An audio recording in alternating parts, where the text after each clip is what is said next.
This is the third video in my continuing conversation with Mike. However, I feel that this video can be watched standalone as it really is a summary and clarification of the first two conversations. After our second video, Mike had once again recorded a video response, linked in the description.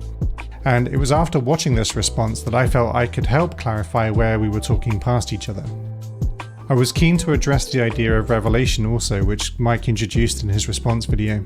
This video was arranged at very short notice, and I was very grateful to Mike for finding the time to record it. Mike did, however, indicate that he wasn't sure how much time he might have, and so that I was a little bit rushing to make my way through this presentation before Mike was called away. And in hindsight, I think that was a mistake. I should have rescheduled at a time that we had more freedom to be able to go through it more methodically. I do believe that Mike's arguments are pretty clear at this point. I think Mike feels that he has had a personal experience of revelation that has led him to conclude that God exists. He understands that for those people who have not had this revelation, there are no good reasons to believe in God, and he wants to find a way to sort of address this by building a sort of philosophical space where these two different perspectives can coexist. To do this, he's inviting us to view the natural world as a hypothesis that might not be true. And until it's proven to be true, he wants us to consider the idea that a supernatural hypothesis is a valid alternative. I simply can't accept this definition of the natural, and in any case, I don't think it's a very helpful view to view the natural as a hypothesis. The definitional move seems to be at the heart of why we can't get any further in our conversation. However, it has meant that Mike is open to exploring why he believes he has received personal revelation in a future conversation.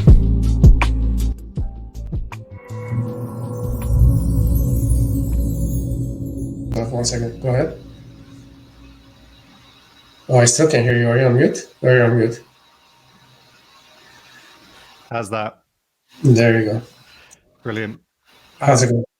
Yeah, it's going well, thank you. I was just saying that answers my question as to whether or not I had enough time to go to the bathroom or not. It turns out I did not. That Mike, makes sense. thank you so much for joining me at a very short notice. How long do you have, roughly?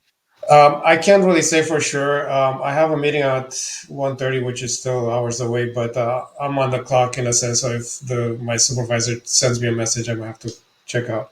I gotcha. Can you tell the difference between how I sound now and how I did when I had the headphones in? Or it doesn't really matter? No, but I did want to speak to that very briefly. The previous video that we recorded, one of the reasons why it's taken me longer to put out than I was hoping to, is that there was a continuous background hiss on the audio, and it was interfering. It was interfering with the both sides of the audio somehow. I have never heard that before. It's very weird. I've run it through some software to essentially remove noise, and it's done a pretty good job, but I still need to tweak it and try and get it. There's just very loud hissing in places, and it sounds very artificial. I'm not sure what happened. It didn't seem like when we were having the call that there was a problem, but I guess these things happen. So hopefully, I don't know if it was because of those headphones, but I could keep them off today, see if it matters. Sure, no problem. So it certainly doesn't sound like there's any audio issues your end, and as I say, it didn't really last time. So I'm not sure how much confidence that should give us. But anyway, okay. So the reason I wanted to have this conversation was because I watched your response video. Your not really a response video, but your kind of post conversation sort of video, and I really thought actually that it brought a lot of clarity to where we were talking past each other. Because I felt like that last conversation, whilst it was a fun conversation, it was interesting. I think we were just talking past each other quite a bit, and we got sort of entrenched. And I think your video helped me very much understand where we got entrenched. And so what I've done is I put together a few slides, and I thought we could just go through them real quick to see if I'm right about where we got entrenched. Now, there's going to be a part of this which is going to be, I think, talking. There's three parts to it. One is talking about the notion of natural versus supernatural. The second part is basically giving, I guess, a mental model of what I see as the way things are. And then what I've tried to do is I've tried to encapsulate what I think you're saying, the way your worldview, as it were, with relationship to it. If I've gotten this wrong, I'm really not trying to straw man you here, so please just call it out. It's just helping, I think, synchronize our positions. Yeah, that's fine. That's fine. Might make for a more interesting conversation. So let's drop this in here. All right. Hopefully you can see my box on my page. Awesome. So pure thought experiment space here. This is a box that essentially we can know nothing about the contents of, right? It's completely impervious to being able to determine what's inside the box, right? So completely theoretically unknown contents inside this box, right? Yeah. And we could make a claim about the contents of this box, in as much as we could say, hopefully, that inside the box is A or not A, right? Logically, that's consistent, but it's also redundant, right? Essentially, we're just saying we don't know what's in the box, but we're dividing what we don't know into two things that are equally just, one or the other has to be true. So that's not helpful, and basically that's just saying we don't know a different way. Supernatural or natural, though. Now, one part of where I thought we were talking past each other is that I think I was treating these two as very similar. So to me, I thought natural and supernatural, what was supernatural was outside of the natural, and what was natural was essentially it's the same as saying what is natural or not natural.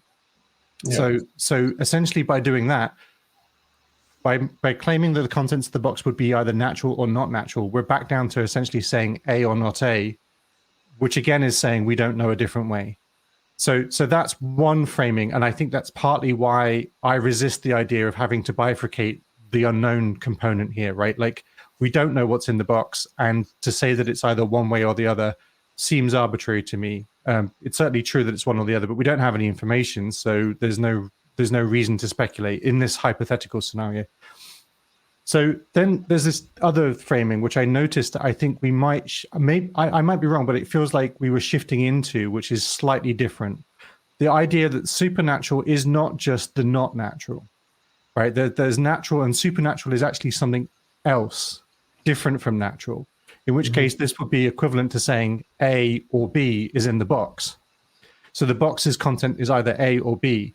Now, given that supernatural in that sense is not the obvious negation of natural, I would suggest that this is a false dichotomy.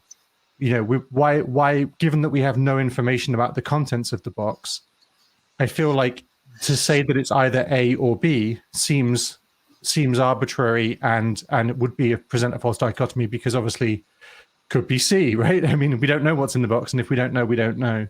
So that was one thing I wanted to talk about, which was, I guess, kind of why we were talking past each other on the supernatural point, right? I felt like it was the A or not A supernatural, and I feel like, I'm not sure. How do you feel about that? Do you feel that? No, I think this is good, because I think that's part of the problem. And in fact, like in my experience talking to atheists over 2 decades now, is that a lot of the difficulties in conversation is that we don't really align our terminology. We don't align our conceptual maps and stuff. And I don't know if there's even is a way to get to like a consensus there. And I'm not sure like what and in fact, actually, depending on who I'm talking to, the problems are similar, but they're from different angles. So I could be talking to you and we're running into the issues here, and let's say we discuss them for a few hours and we fix them. The next atheist I talk to, I'm going to have to start the same thing, because it's going to be a very different mismatch. So it's a little bit strange in that sense. But firstly, I don't think this is a problem constrained by an atheist-theist dichotomy. I think honestly, this is the problem with human communication in a nutshell, to a certain extent. And of course, theists have 10,000 different versions of their stuff as well. So it's not. I was going to say, if it makes you feel any better, that's a problem that we have on this side of the fence, as it were, as well. So anyway, I think that's useful as an A or not A, or versus an A or B interpretation of natural versus supernatural, and I think that was useful. And I realized that I think occasionally I think that framing was shifting in our conversation, and I wasn't noticing it. So that's one thing. I'm going to bang through. Let's do your whole thing, and then we'll come back and discuss each one, I guess. Yeah, I think so. I think that'd be good. Okay, so because there's a few points I think we might get to later that might help skip a few steps. So then I was thinking, okay, this is where I'm now trying to, I guess, explain my mental model for how I'm seeing these things, right? And I don't think this is not your mental model, but this would be mine. Yeah. But currently, let's say that this blue dot essentially represents our current level of human understanding, and that could be, everything from the things we've observed, we talked about before, like knowledge that we think we have, things we think we've observed, or things that are explained by our models that we've not yet discovered, but essentially our models predict, those kinds of things. So let's imagine this is all of human current understanding of reality, and that there's a outer boundary to this, which is reality itself. And essentially, and I put not to scale there to demonstrate that, but a very dramatic unlikelihood that we've reached this percentage of reality understanding. But anyway, this idea is essentially that a perfect human knowledge, or knowledge in general, would essentially mean that blue space would fill that green space. That our knowledge of reality would map directly onto everything that is in reality, and we would understand all of it. But we're not there yet. We're in this kind of clearly sort of fallible space of trying to figure shit out. Pardon my language. So now we've got this other side of things, which is supernatural. So one of these things that I think might be useful, I'm not trying to straw man your position by labeling it false in this example, but I think one of the problems we were having was we were talking about different ideas of supernatural, and one of them we couldn't find a good label for. I thought we were struggling to find a differentiating label. So one of the ideas I came up with is this idea of supernatural false or supernatural unreal. So essentially, these are things that are not true, but could be imagined to be true or supposed to be true, or people could believe even though they're not true. And then there's reality true, essentially. So we've got the true reality, what actually is the case, and then there's the supernatural unreal or supernatural false, which would be things that people could believe that are not actually true.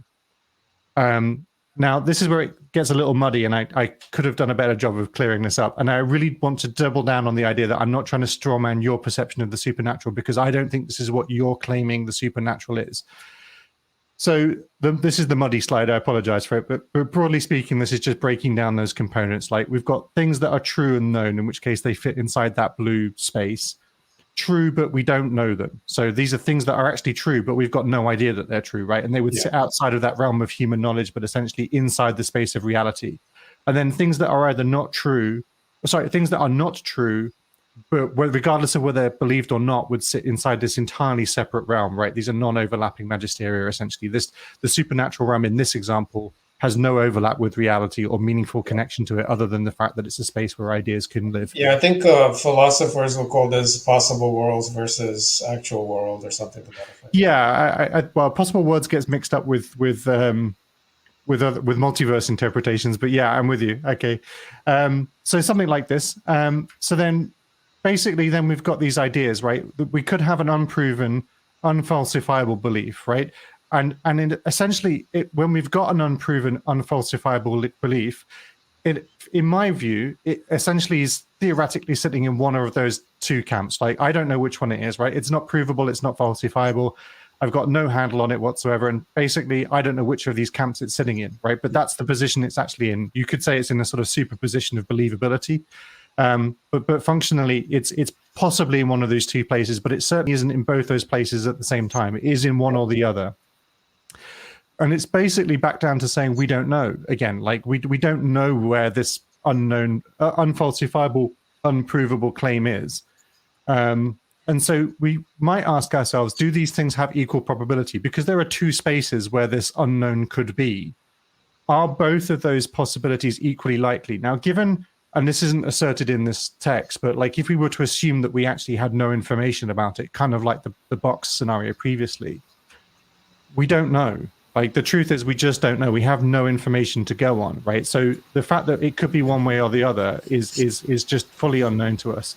Should we treat it as if it's true? Now, this is where I make a slightly stronger assertion, but ultimately, this is, I guess, one of those things that guides my thought processes on this. So I believe that reality is finite, as in the number of things that are real and true are conceptually finite, functionally probably infinite, but conceptually, in any case, finite. Whereas the supernatural false things that could be asserted to exist but have, because they're not constrained by anything, is functionally and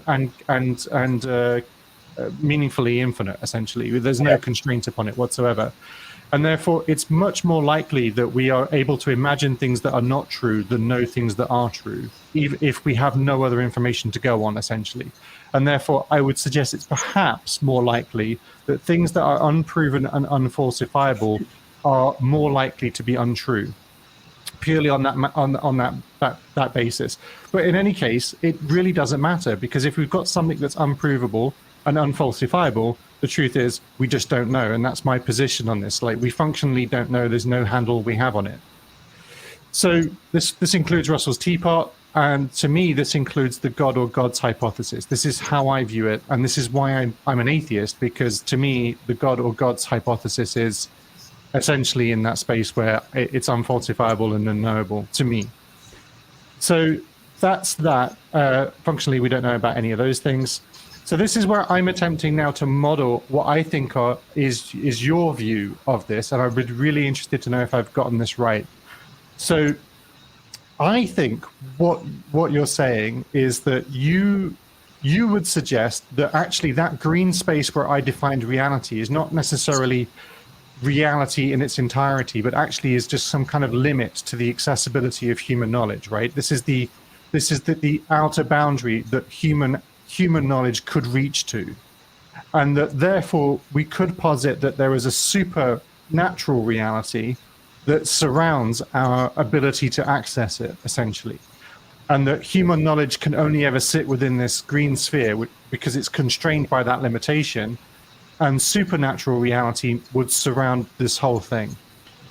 And then this green boundary is a hard limit for human ability to intuit upwards into understanding something about the supernatural. We just don't have the capacity to determine the programmer of the simulation theory. We just don't have any tools or mechanisms to detect, the fantastical or the supernatural components of whatever is up there. So we've got no ability to intuit it. So that's why we don't, people who hold to the atheistic worldview, for example, just say, well, there's no evidence for it, so I won't believe it, because we can't get there.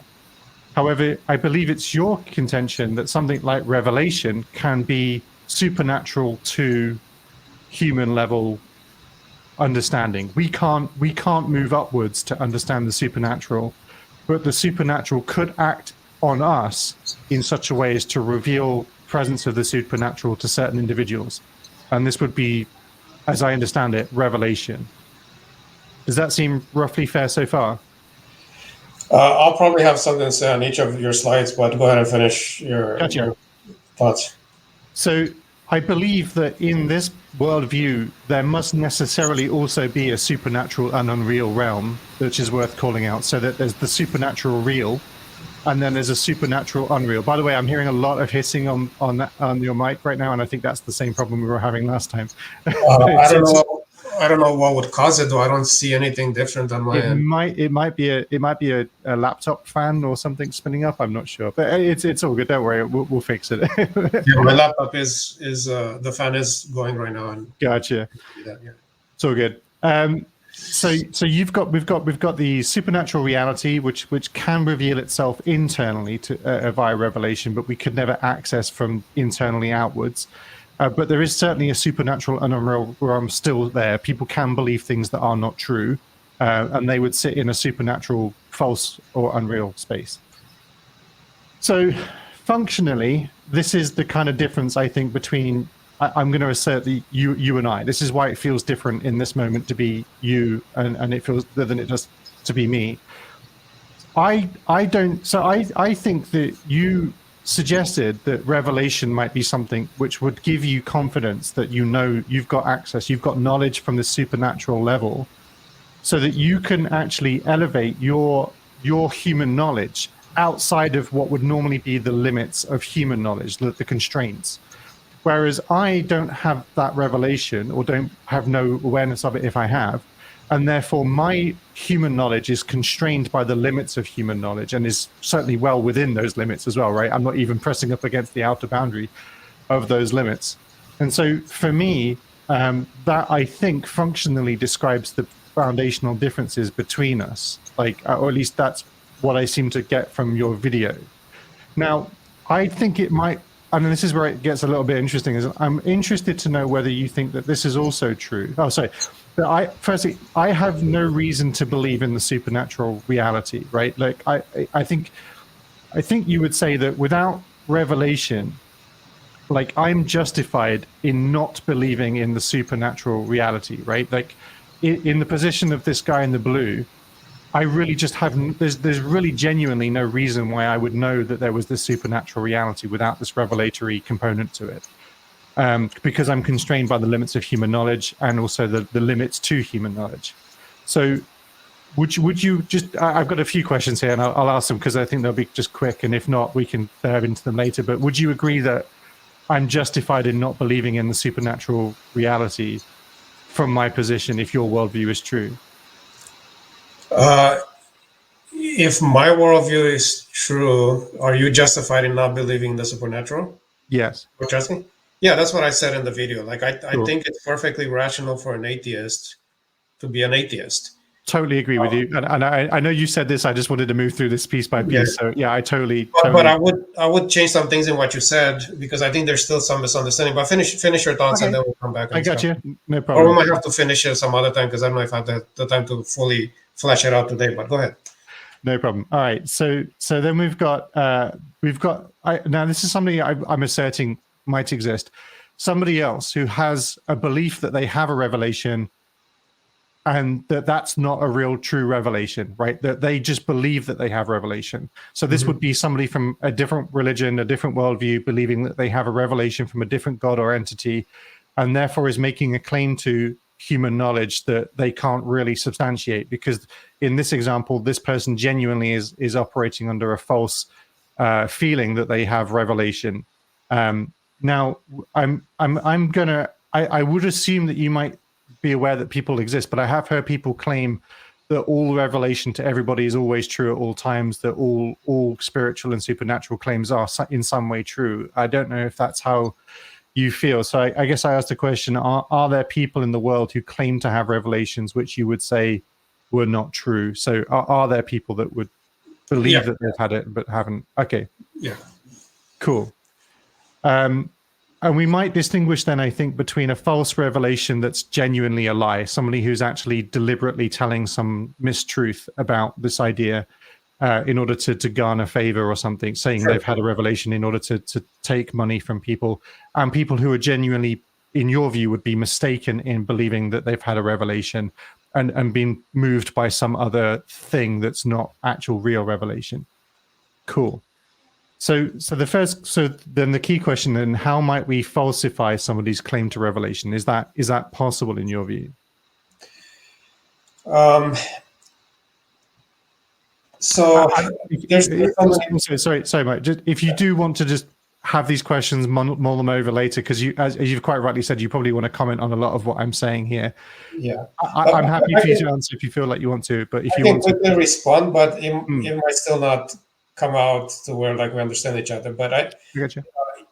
Let me see. How might we falsify someone's claim to revelation?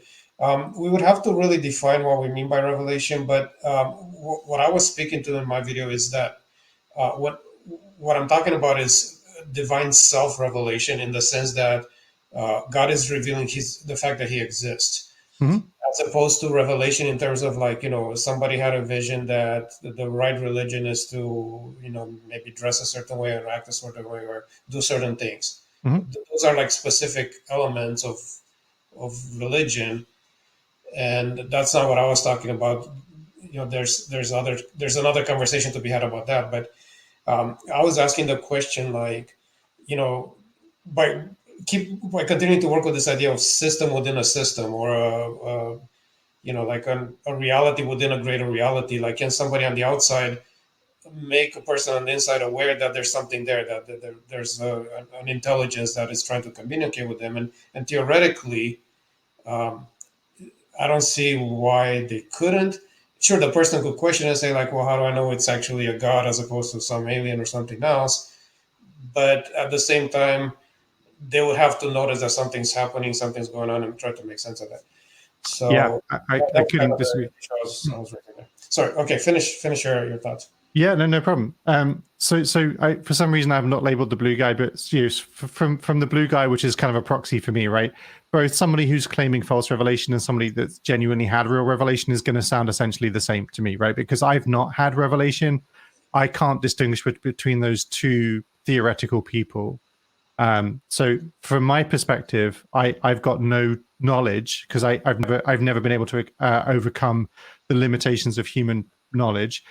I can't equivocate between these two. They're going to appear identical, and so and again, I'll leave this as a rhetorical question. But is there any way to determine without revelation that somebody has had true revelation?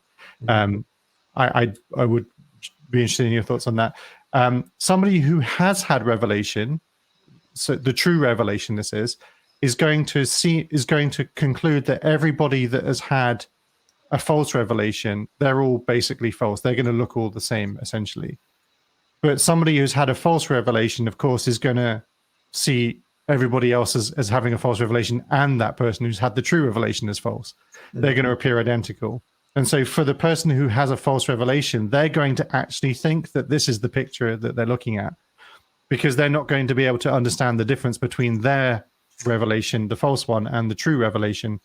And so it's going to look identical. So if people can feel convinced that they have had a true revelation when they have not, can a feeling of a revelation be a reliable way to determine truth? So can we notice maybe that because there are so many people who at least are claiming something like these experiences, is the fact that we might ourselves be feeling that we've had these experiences a reliable way to determine truth?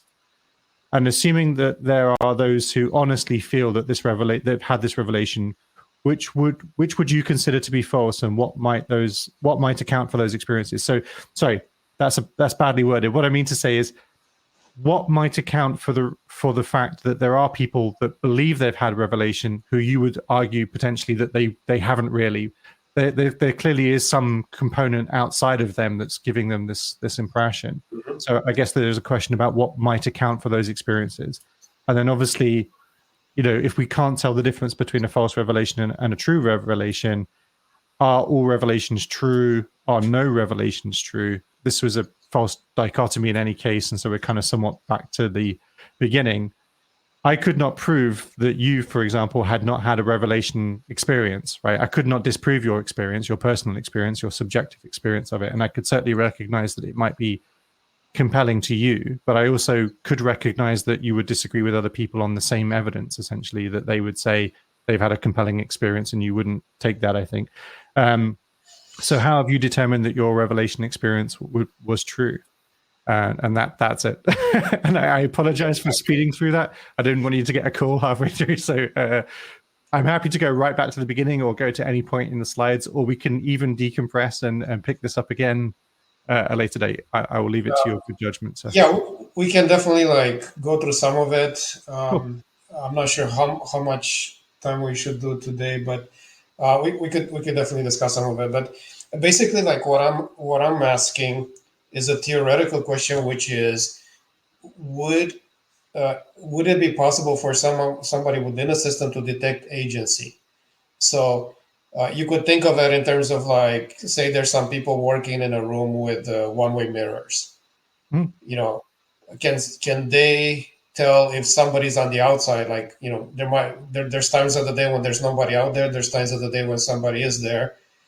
Can somebody on the outside find a way to let them know that, hey, I'm out here?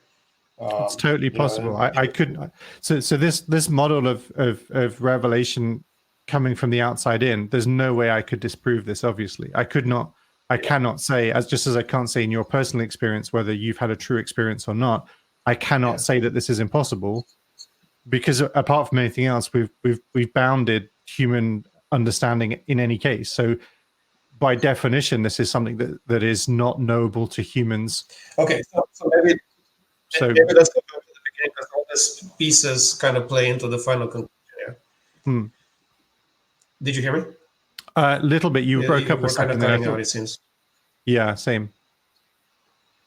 I was just saying, let's go back to the beginning, because all these pieces kind of build on each other. Yep. Did I do a reasonably fair job in understanding your position?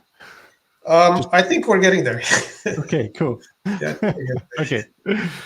So the box. All right. A or not A? Where do you let me know when you want to stop? So we don't know what's in the box. Yeah. Supernatural, natural or supernatural? So when we started, we were talking about A non A, and I just think it's a matter of like how we sort things out. So we could sort things out as an A non A, but again, if we're having challenges defining the parameters of something, it's hard to do the A non A because you need some kind of boundary. So you need to be able to say this is the set of all elements that constitute A to be able to say anything else is non-A, you know? Well, And we were kind of having difficulty with that. could we make the claim that everything knowable, unknowable, everything could be divided into either natural or supernatural? Would you make that claim that Uh, that there's nothing that would not be included in that natural or supernatural dichotomy? of all real things, right? Of all things that actually are Just true. sure, okay, yeah. So because you have this section where you define the supernatural as things that could be true, but Sure. I would be happy to limit it as real things. Yes, absolutely. yeah. So if we created this sphere and said these are all things that are true, whether we know them or not, Mhm. that means that the possibility exists that some of those things are supernatural, or another possibility is that everything that's within there is natural, whether we've accessed that knowledge or not. Like Mhm. we might have been able to learn about it, but it could still all be natural from beginning to end in the sense that it's all. And the way I'm defining natural is basically things that follow our understanding of reality in terms of like they they're material things that are subject to the laws of physics, things like that. So I think that's one of the places where we're kind of having a difficult time because you kind of don't see this boundary to where like things can just keep on moving from like at some point in the future maybe we'll realize that things go beyond the material world and whatever, and it's just we're just adding to what we think is natural. Exactly. Yes. Yeah. And like I don't disagree with that possibility, but I think unless we create some kind of boundary and we find at least some differences between one version of the natural and the other version of the natural, then it makes it very difficult to have the conversation because we're saying we don't believe in something, but at the same time, if we do believe in it, it's still natural. It's not. I don't know. It makes it So, very so, hard. so for me, natural would be what surrounds the things we are justified in believing, essentially, right? And therefore, given my internal definition of natural, supernatural would be things we are not justified in believing, right? That doesn't mean that they're not true. It just means that we don't have a justification to believe in them, right? And so quantum physics is a great example because quantum physics is weird all day. And so we could say that, if anybody had made claims about what we might discover in the realms of quantum physics, quantum entanglement, quantum teleportation, etc., we might say that that was as unnatural a thing as you could possibly imagine, right? Yeah. But because we now have observed it, we've experimentally defined and proven that these effects actually do really genuinely occur, whether we have a functional model for them or not, they are still considered to be, I think, quite reasonably in the natural realm, right? But they wouldn't have been, and if at some point not very long ago, that would have been spooky all day. I mean, Einstein literally called it spooky action at a distance, right? This is exactly the sort of spooky weirdness that we would say was unnatural by definition almost. Yeah. But we've discovered this now to be in reality, and therefore we have to consider it as part of the natural physics. So natural therefore becomes an expansive thing, and I think it necessarily encompasses what is true. So I would say if ghosts were demonstrated, as I said previously, ghosts were demonstrated to be real, ghosts would become part of the natural because they were factored into our understanding, whether we understood them or not. If we could demonstrate it to be true, it would be natural.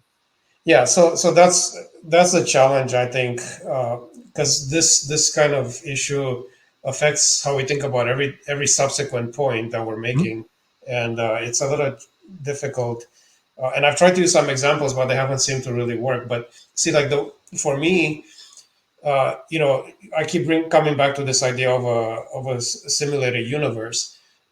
Even though it's natural in the sense that we built it on our own computers, so it's not like we've created something magical. It's just a regular computer, and we've created a simulated universe within the computer. Mm-hmm. If we created the simulation to have something similar to gravity, right?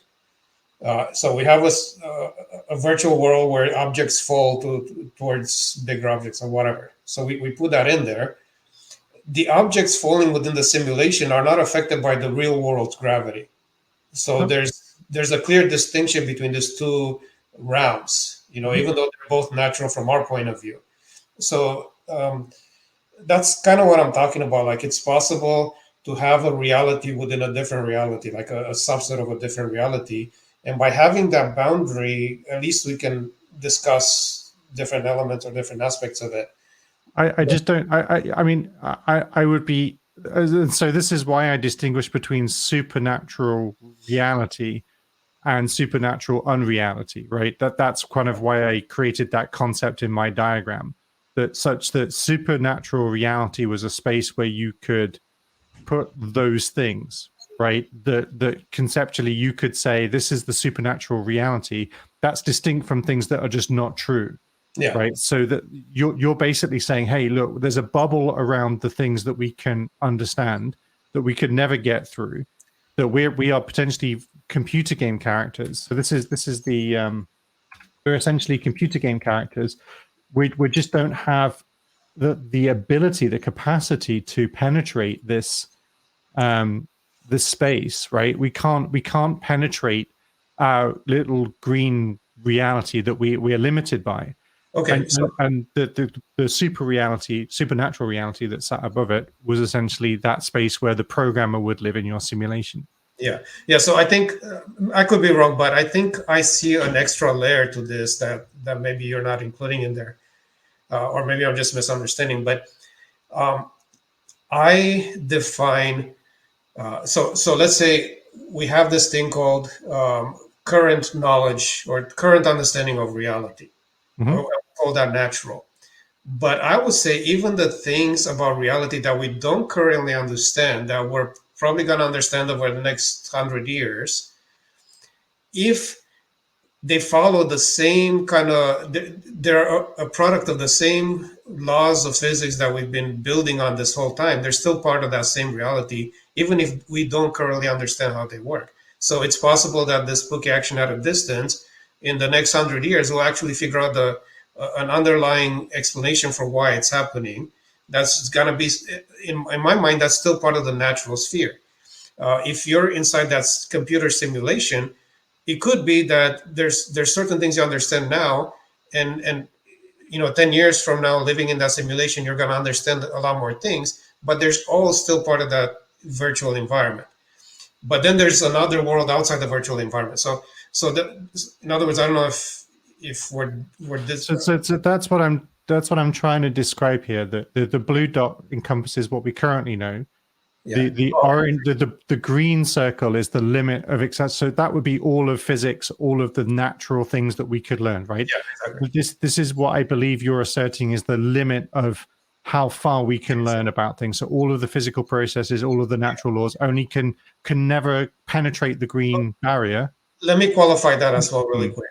So Sure. I don't want to say we can never penetrate the green area, but what I am saying is that the approach we have towards knowledge at the current moment seems to be limited there, because what we're doing is we're using our senses, or some extension of our senses, or our reasoning processes, which include math and other things like that, to study the natural part of the world. So if there was the super reality, the current tools we're using don't seem to be intention to access that super reality. They're just dealing with current reality, or with the material reality, and it isn't clear how we would go beyond that. Like if there was there was an underlying software below our current reality, what are we doing to discover that when we're sending stuff into space, when we're looking at a microscope at the tiniest particles?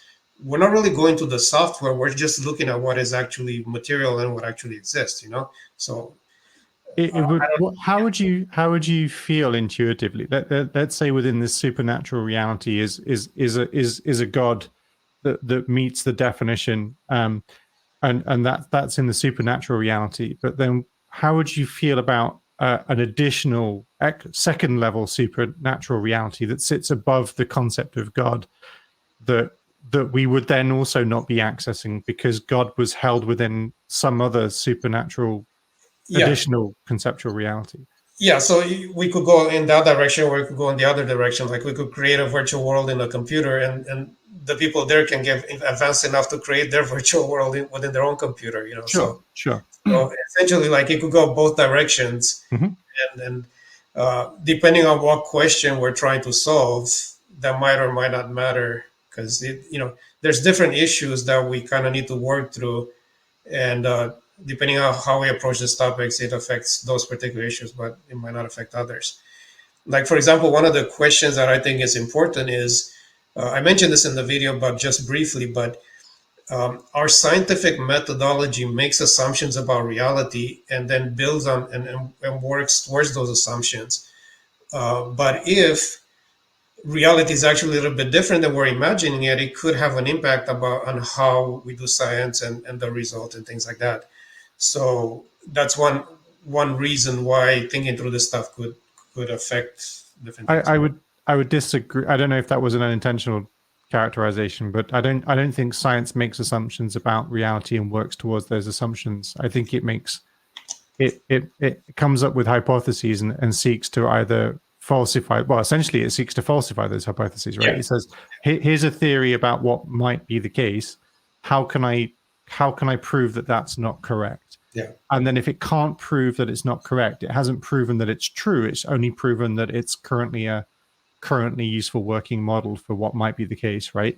There's nothing really in science that is definitively true, right? There's just the best working model we have at the time, which is why the concept of what's natural as defined by the boundaries of science is infinitely expanding as we learn new things. I would suggest that if we ever had reason to believe that the supernatural reality layer actually existed, it would be natural because we had a reason to believe in it and we had a hypothesis and there was a reason to explore that position. The question would be, why at the moment, why would we believe that there was such a thing as a supernatural reality? And that's not saying we know that there isn't. It's just, what is the reason for believing one exists? And for me, that felt like this revelation idea that the outside was speaking inside, right? That we were getting some people, sometimes uniquely so, but like we're getting messages from the outside, and that actually the supernatural reality was detectable within the boundaries of human knowledge because some people were detecting it uniquely.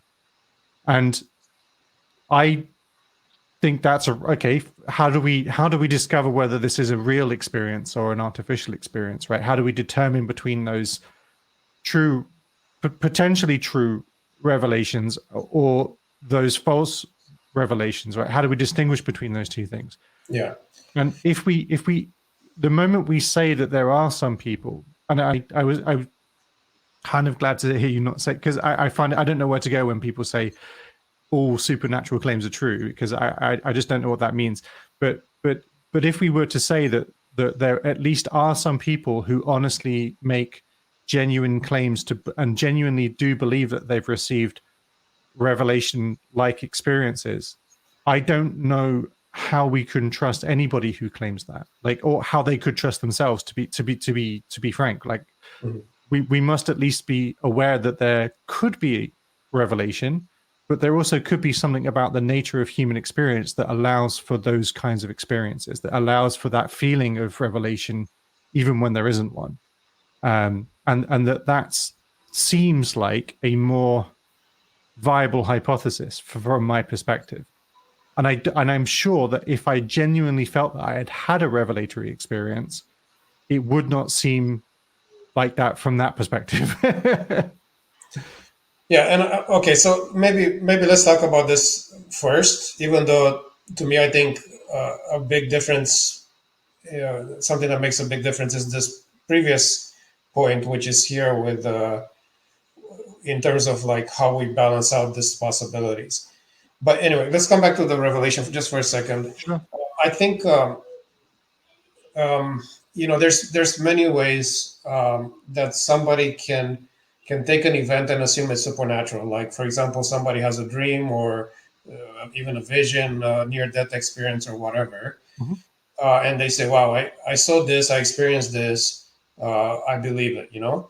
Another thing is, um, and this is part of certain segments of Christianity and even other religions, where they're usually known as the charismatic side of the, you know, Christianity, or uh, it's not unique to Christianity, but you're familiar probably with the Pentecostal side of things, you know, speaking Mhm. in tongues, that kind of thing. So some Christians will have this ecstatic experience and say, "Well, I've experienced God directly, so I know it's true."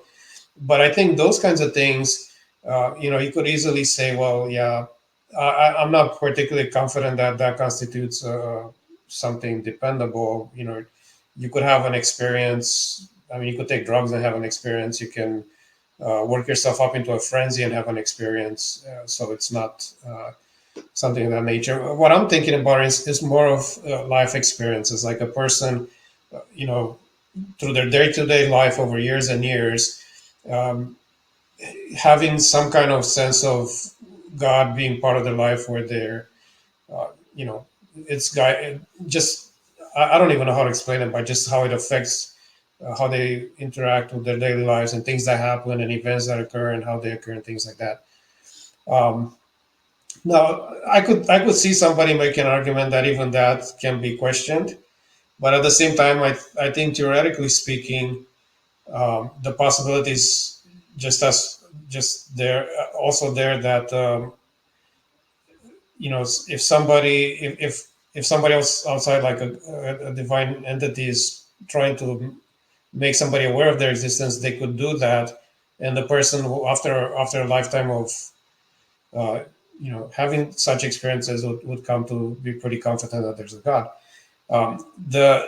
The main question becomes, what are the offsetting arguments? Like, is there a good reason to question those experiences to begin with? You know, and that's where I think atheists and theists kind of diverge, because uh, you know how I did those two hills, like the ball is on the bottom in my mind, but for you guys, you would be somewhere on the other side, um, or the probabilities are a lot further on this side. So yeah. So even if we weren't talking about the kind of highly emotive revelation experiences that you've described, and Yeah. which, you know, I think, you know, that's cool to clear that up. Even if we were talking to be about you know, a general feeling and confidence in that God is acting in your life in a sort of day-to-day basis, we could, that, you know, there are people who believe a wide range of religions and faith claims, not all of them related necessarily to the supernatural, Mhm. but in any case, you know, a lot of them will be, and that they would make a similar claim that they know it because they just feel it is acting in the world around them all the time. Do you have an example? So you could say that somebody who believes in karma, for example, Okay. might feel that they constantly are seeing evidence that karma is working in their life. Hmm. You could see somebody who, you know, from any other religion making the same claim about their god, right? That their god is acting in their life in some way, whether that's Hindus or Buddhists or Sikhs or whichever group we're talking about. Like the underlying idea that they might feel like God is acting in their way. Yeah, There, so I don't really have an answer to the karma necessarily, but I do have an answer to the second one with other religions. But the way karma tends to work in many religions is that it's um, it's spread out over multiple lifetimes because of reincarnation. So you could tell a person, well, okay, so yeah, sometimes you do something bad and it comes back to haunt you. But sometimes there's people that do really bad stuff and then their lives are perfectly fine, and nothing happens to them, and then they die in their sleep and they're fine.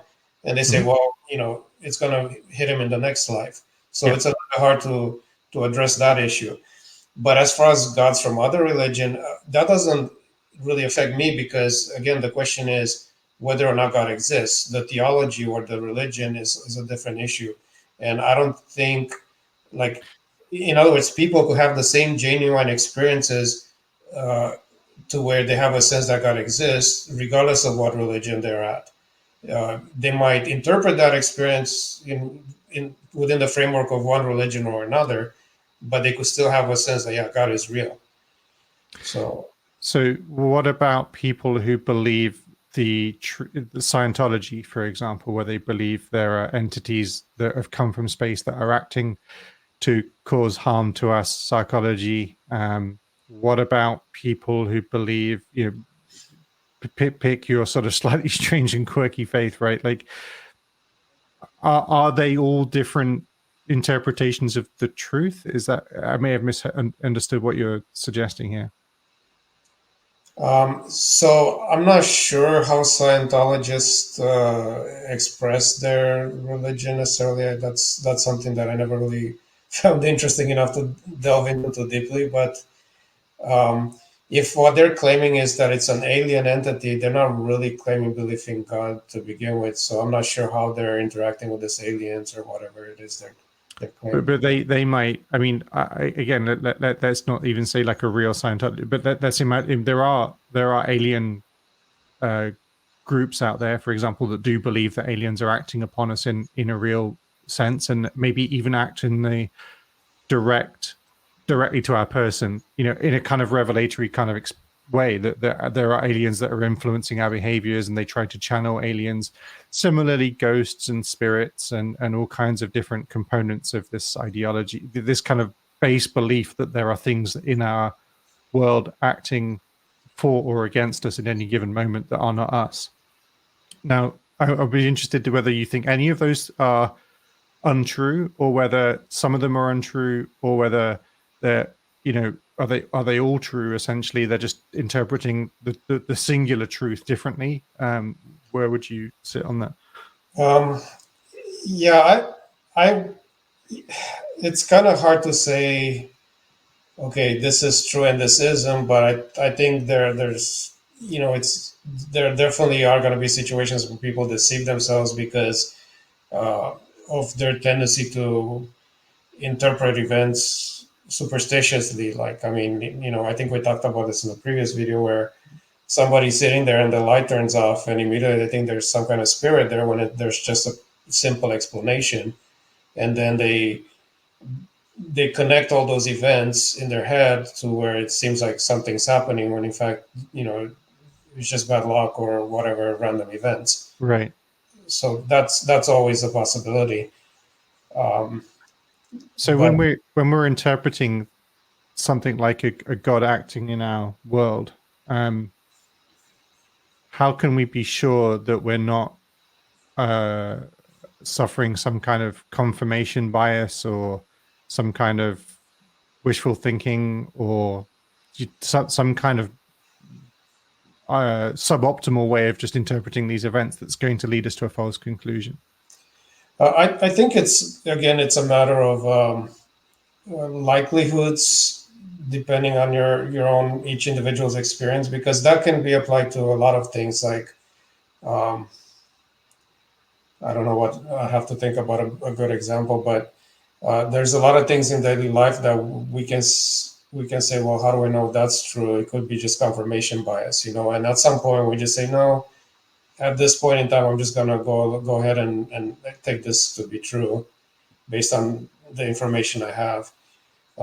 Like for example, you have a friend and you don't know if they're friends with you because they're actually genuine friends or because they have some ulterior motive. Maybe they you have money and they enjoy the, having a rich friend or whatever else. But at some point, like you have your evidences and you say, I think I could trust them, and you trust them and you move on.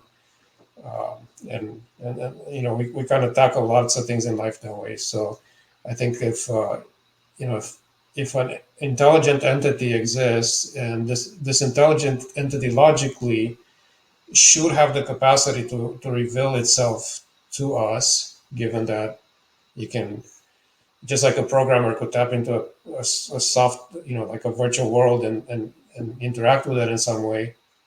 Um, a god outside the system should be able to do that as well.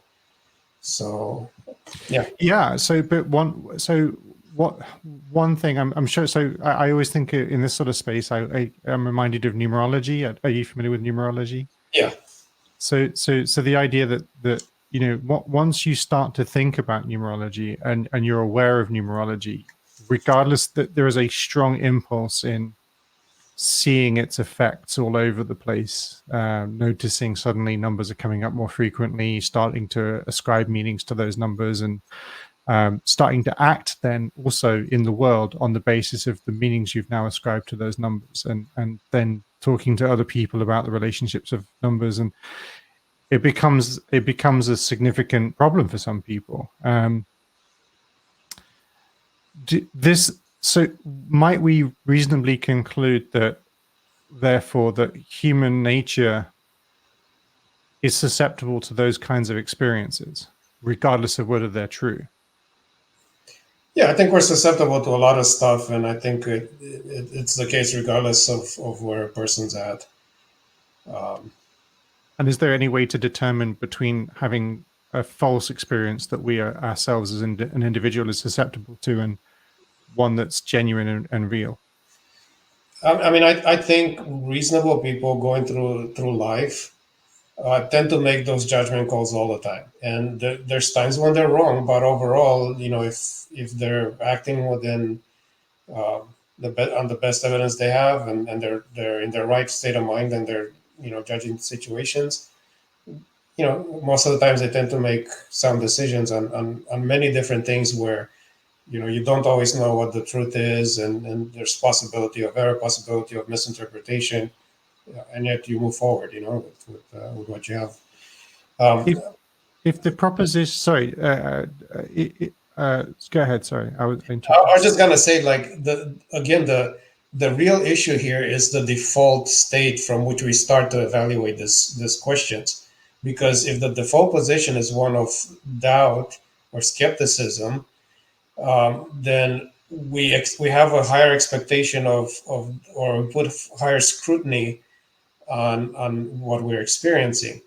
But if somebody starts in the center like I do, where yes, I could say I have doubts or I could be skeptical about this, but the alternative is another hypothesis that I'm equally skeptical about, so I don't have this sort of complete uh, low level default where I don't believe anything supernatural. Then I approach the same experiences differently. Yeah. Should our default position on all things that we don't presently know be calibrated to be 50-50 in your view? Then we should be in the middle on any claim that we do not yet have evidence to support either way. Yeah. So that's the I think that's the different framing that I approach things with, where I say we start with the fact that we know we exist and we know the world exists, and then we have this hypothesis, and there's two main hypotheses. Even if we don't do A non A, we have the natural and the basically, like, the idea of God is not just supernatural, but it's an intelligent supernatural entity. And then you have, once you do that, then you could say, okay, this intelligent entity has the capacity to create and so on. But we don't know lots of stuff. Like, we don't know if the natural hypothesis is ever going to work out. Like, it's possible that 500 years from now, 1,000 years from now, we work through all our knowledge of physics and reality. We study everything, and we come to the conclusion, like, hey, there's no way this could work. Like, it's just not possible for the universe or the reality that we experience to have come into existence on its own. It had to be engineered by somebody, you know. I feel that that's a mischaracterization of what we're not. The natural is not a hypothesis, right? It's not that there's no, as I think I mentioned this before, like we're not, science is not seeking to justify a preconception of what things should be. It's looking to discover what things are, right? And that's a huge difference between saying, that maybe we'll discover science to be false. There is no way science can be false, because the moment we realize something in science is wrong, it ceases to become science by definition. because I because we can identify it as being wrong, right? I didn't say science to be false. I said the The naturalistic natural hypothesis. hypothesis, which in my mind Okay. is something different. Okay, that might be a difference worth explaining. But one other thing I'd just like to clarify is when you say like being in the middle on a proposition, what does that mean? So say I have a claim. If I made a claim to you that I have a sports car, and you Mhm. have no other information to go on, are you do you believe that proposition with something like 50% confidence? And also, do you not believe it with something like 50% confidence? So you're truly in a null state, essentially, or are you more likely to believe things on no evidence? I don't know what it means to be in the middle. In other words, I guess I'm trying to understand that better. Yeah, I don't even know how to respond to that. Like, I mean, if you just told me you had a sports car, you didn't mention it's a Lamborghini or anything like that, I'll Sure. probably have no problem believing you because I have no reason not to trust you at this point in time. Okay, if I said I was if aliens have just come and given me a message and I need to recount that message to the world and it's very important I do so. Would you consider on the basis of no further evidence? Would you consider that? How would you relate to that claim that I'm making? Yeah, I'll probably just tell you to take a nap or something and go see a doctor or something like that. Yeah, I probably wouldn't take it seriously at all. So you'd be skeptical at the claim that I made. Yeah. So how does that relate to treating claims in the middle in the way that you described earlier? Because when we're talking about the God hypothesis versus the naturalistic hypothesis, we're talking about an explanation of all physical or all material reality. And so, like, there's lots of questions there that it's perfectly possible for there not to be an explanation for how they happen. How do I even say this? Like, I mean, it's like any object. Like, you could take um, any man-made object and say, okay, I can see how. Uh, I need to probably take some time and think of some good examples, but um, like like if we created a device, the device has some logic to how it works. There's pieces that function, they work together a certain way, and we might say, okay, this device has the capacity to um, kind of keep itself running for a while. Like we put gasoline in a engine, and that thing could keep itself running for a while without any further human input. Or it might be that we can look at a device and say, no, this device is only going to work for some certain amount of time before it needs some kind of outside input. So depending on the nature of material reality, it could be that it's the kind of thing that is just never going to develop on its own the way it is today. Like it needs some kind of external input. So there are lots of things that could be the case. What reason might we have for believing that they are the case? Like, I mean, as I mentioned before, there seems like a functionally limitless number of things that could be. And I would suggest that science is the method by which we try to discover what is Yeah. and distinguish it from the things that could be. Um, why? What? When should we? Because I could have been kidnapped by aliens and told to give you this message. It's you can't know that I haven't been. And so I was interested to understand why we might differentiate in the case of the universe what could be in that way versus what could be in the case of me being adopted by aliens. Okay, so let me see. This might not be a good example because it's just off the top of my head, but Sure. like, some 200 years almost now, Charles Darwin comes up with the concept behind the theory of evolution, with basically mutation, common descent, mutation, uh,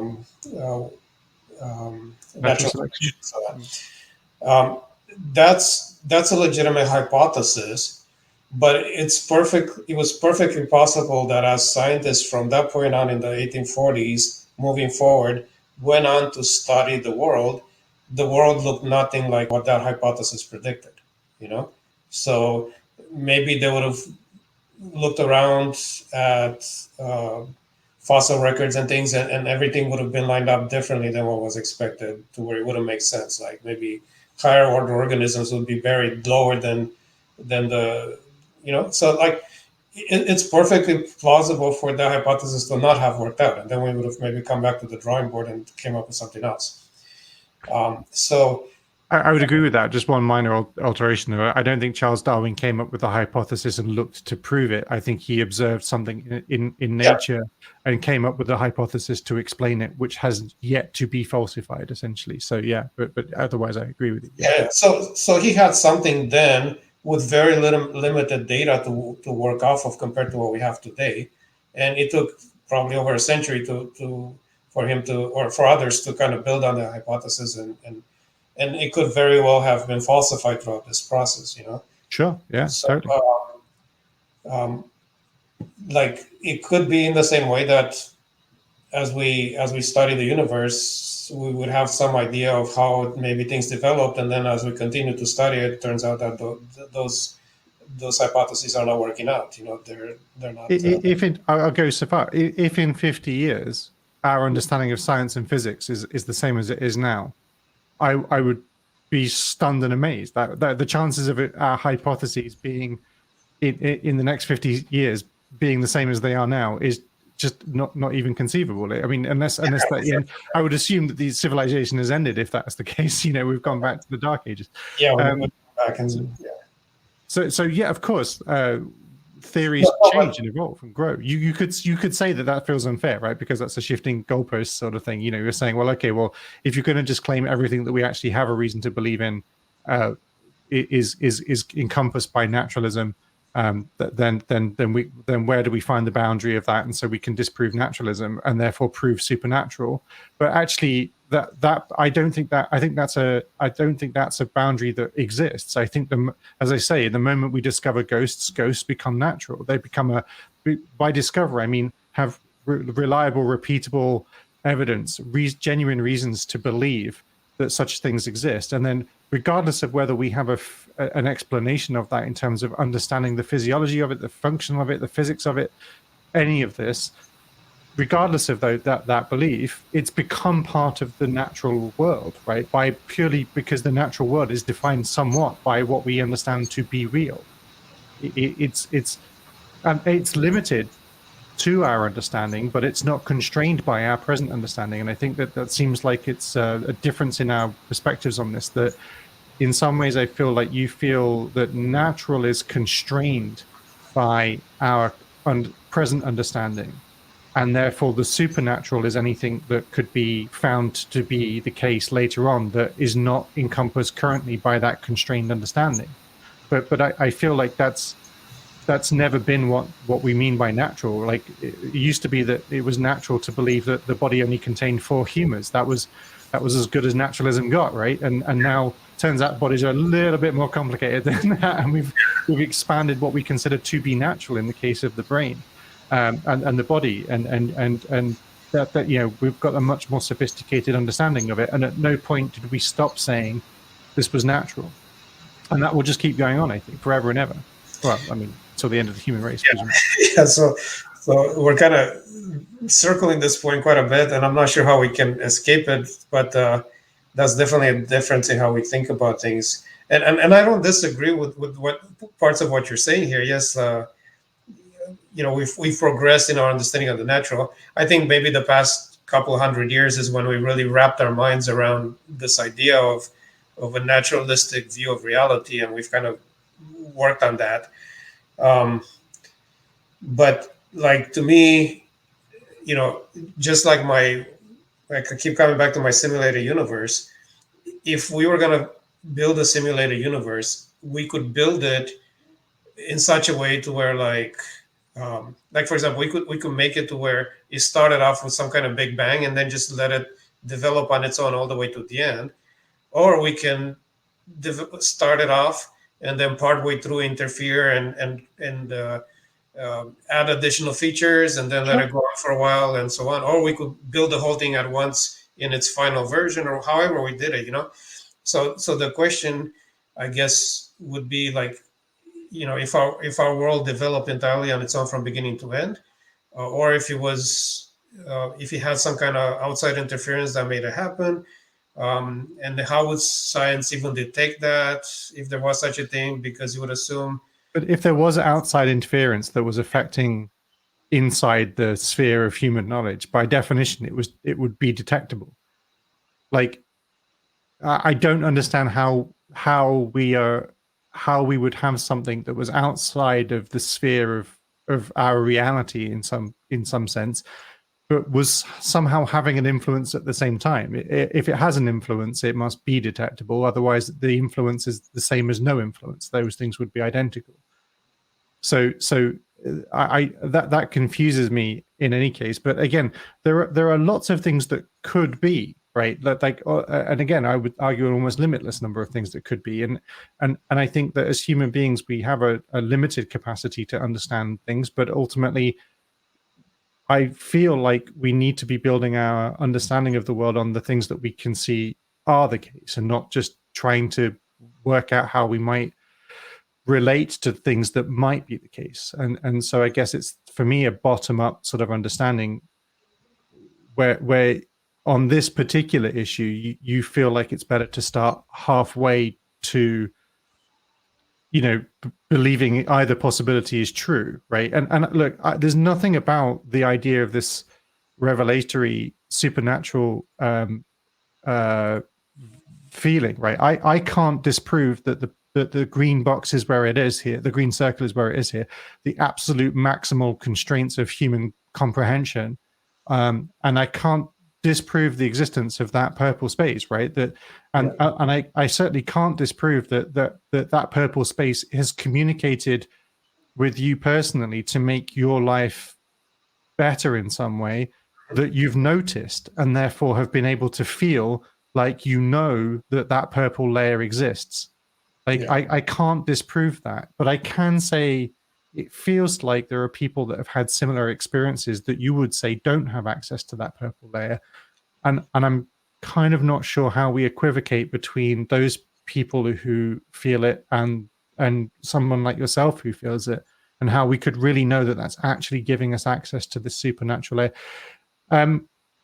Mike, firstly, I'm so sorry to take up so much of your time. I really do appreciate you jumping on this with 20 minutes notice and then just dumping all of this on you. But this is continuing to be an awesome conversation. What I'd like to suggest is I'm going to send you these slides, because I think it's more than fair that you scribble on them, write on them, tear them up, screenshot them, do what you want to do with them. Hopefully you don't feel like I've strawmanned your position too badly here.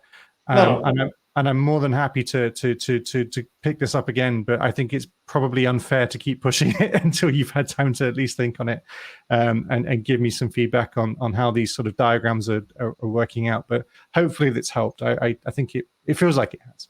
I think we are making progress. I think we're kind of getting stuck in the same areas, and I've kind of exhausted my arsenal of tools to address those points. So I got to come up with something new now.